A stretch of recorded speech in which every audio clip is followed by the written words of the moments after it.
Philippines.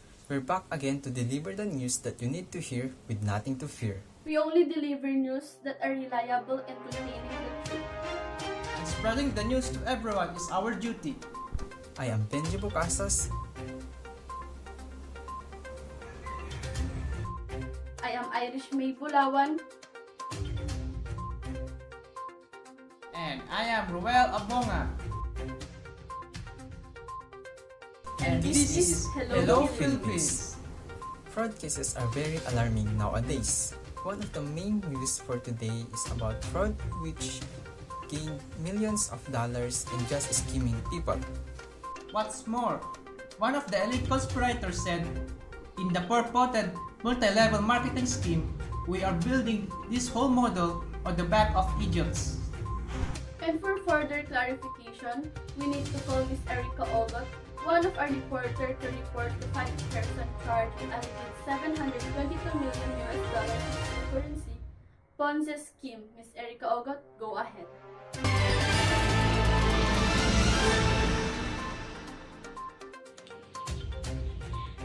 Thank you, Ms. Bulawan. 5 men were charged in connection with what federal prosecutors called lucrative cryptocurrency scheme that flees investors out of $722 million in a business model that one of the defendants described as built on the backs of idiots, according to court documents. The 27-page indictment unsealed in U.S. District Court in Newark, New Jersey, names Matthew Brent Gotch, 37, Lafayette, Colorado, Obadiah St. Clair Weeks, 38, of Arvada, Colorado, and Silvio Balak, whose age and residence were not immediately known, as part of conspiracy to commit wire fraud. They were also charged with conspiracy to offer and sell unregistered security. Prosecutor alleged that Beat Club Network, which operated from April 2014 to this month, was built on soliciting money from individuals in exchange for shares of purported cryptocurrency mining pools and on rewarding investors for bringing in new clients. The group did not shares sold with U.S. Securities and Exchange Commission, the indictment alleged. To bluster their business, Gotch, Weeks, and others conspired to solicit investment by providing false and misleading figures described as Bitcoin mining earnings, prosecutor alleged. Weeks and a fourth man, Joseph Frank Abil, 49, of Camarillo, California, created videos and traveled around the country and the world to promote BitClub Network, describing their firm as the most transparent company in the history of the world that I've ever seen and too big to fail, according to prosecutors. But behind the scene, they appeared to combine greed, contempt for their investors, and at times doubt about sustaining the scheme, according to a prosecutor. In February 2015, Gotch directed Balak to bump up the daily mining earnings starting today by 60%, according to the indictment, to which Balak is alleged to have warned that is not sustainable, that is Fonzie territory and fast cash out Fonzie, but sure. Balak told Gotch not long after launching the company that their target audience would be the typical dumb MLM multi-level marketing investor, according to the court filing. Months later, the complaint alleged Gotch told Balak that we are building this whole model on the backs of idiots, and that to prove the mining just means convincing the morons too. In September 2017, Gotch sent an email to another alleged conspirator suggesting that BitClub Network drop mining earnings significantly starting now so he could retire, according to indictment. But court documents indicate the cracks were showing Weeks' remark in an email to Gotch and another accused conspirator in June 2017 that BitClub's selling shares and not using the money to buy mining equipment was not right. 4 of the men were scheduled to make court appearances Tuesday. Authorities also are seeking a fifth man, whose identity was redacted pending his arrest. If convicted, the defendants face maximum penalties of 20 years in prison and fines of up to $250,000 on the fraud conspiracy count. The charge of conspiracy to sell unregistered securities carries a maximum sentence of 5 years with a $250,000 fine. That's all for my report.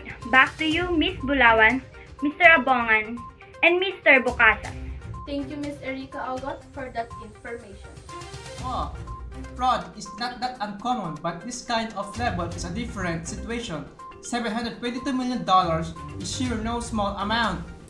That is indeed true, but all they did is to scam their victims, and the threat to their victim's life is not that much direct. Unlike the next report, which makes someone his or her life feel at risk due to excessive cyberstalking, which will be reported by Ms. Mary Joy Leal about the two former eBay employees plead guilty to aggressive cyberstalking campaign targeting native couple. Ms. Leal?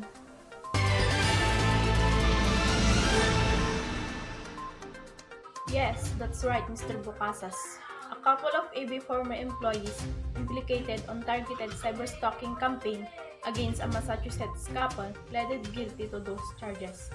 Former senior manager of special operations for eBay Global Security Team, Brian Gilbert, 52, and Stephanie Stockwell, 26, a former manager inside of Global Intelligence Center, pleaded guilty to conspiracy to commit cyberstalking and conspiracy to tamper with witnesses, U.S. Attorney Andrew E. Lelling said in a statement. On October 8, former eBay Senior Manager of Global Intelligence, Stephanie Pop, 32, and Veronica Z, 26, a former contractor, pleaded guilty to the same charges. Pop and Z, along with other several employees at eBay, were allegedly involved in an aggressive cyberstalking campaign against a native couple in 2019 who published negative comments about the company in an online newsletter. A carefully orchestrated harassment campaign, Lelling alleged, included sending anonymous threatening messages, ordering unwanted and disturbing deliveries to their homes, including funeral wreath, book on surviving of the loss of a spouse, live cockroaches, fly larvae, and live spiders. The executives also allegedly arranged to have barely legal porn mailed out to their neighbor's home under their name. Former eBay executives James Bow and David Harville were charged on June 15, 2020. Phil Cook, another former member of eBay's global security team, was also charged and is scheduled to plead guilty in October. In connection with this plea, Gilbert admitted to drafting threatening Twitter messages for Pop to send and planning the surveillance strip with the various co-defendants. Gilbert also proposed bringing dossier of documents to the Natick Police Department, whom the victims are involved. That would make the victims look crazy,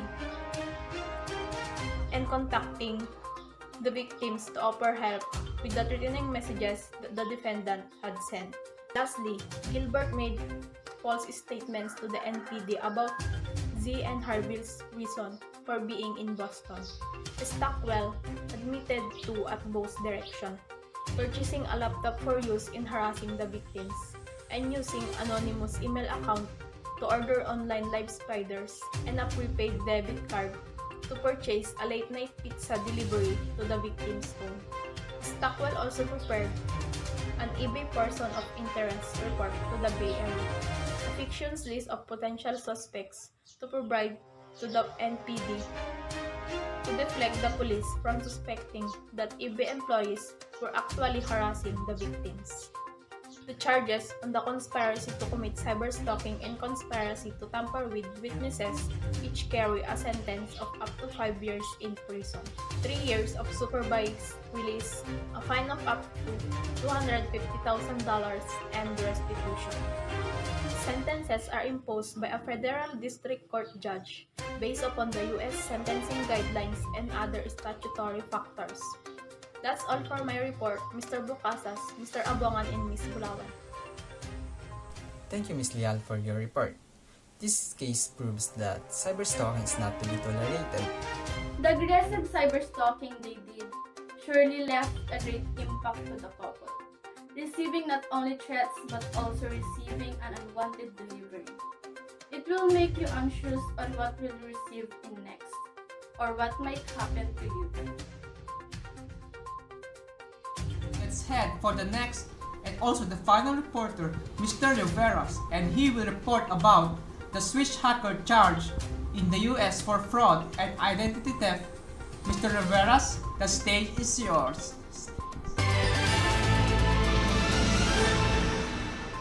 Thank you, Mr. Abongan. The prolific Swiss computer hacker Till Kotman had stolen credential private records and proprietary information from dozens of companies and government agencies according to U.S. authorities. A Swiss software engineer has been indicated on charge of identity theft, conspiracy, and fraud, the USA Justice Department said a week after the same hacker took credit for breaching a security camera startup and exposing surveillance footage. According to U.S. authorities, 21 years old, Till Kotman is a prolific Swiss computer hacker who alongside co-conspirator has stolen credential private records and proprietary information from dozens of companies and government agencies since 2019. The stolen files and records of more than 100 entities were posted online for viewing and download. The grand jury indictment released on Thursday said Kotman has previously taken credit for hacking carmaker Nissan as well as for joining the recent breach of California's security camera company Verkada, which included taping into 150,000 live feeds from hospitals, schools, jails, and carmaker Tesla, and then posting image to Twitter.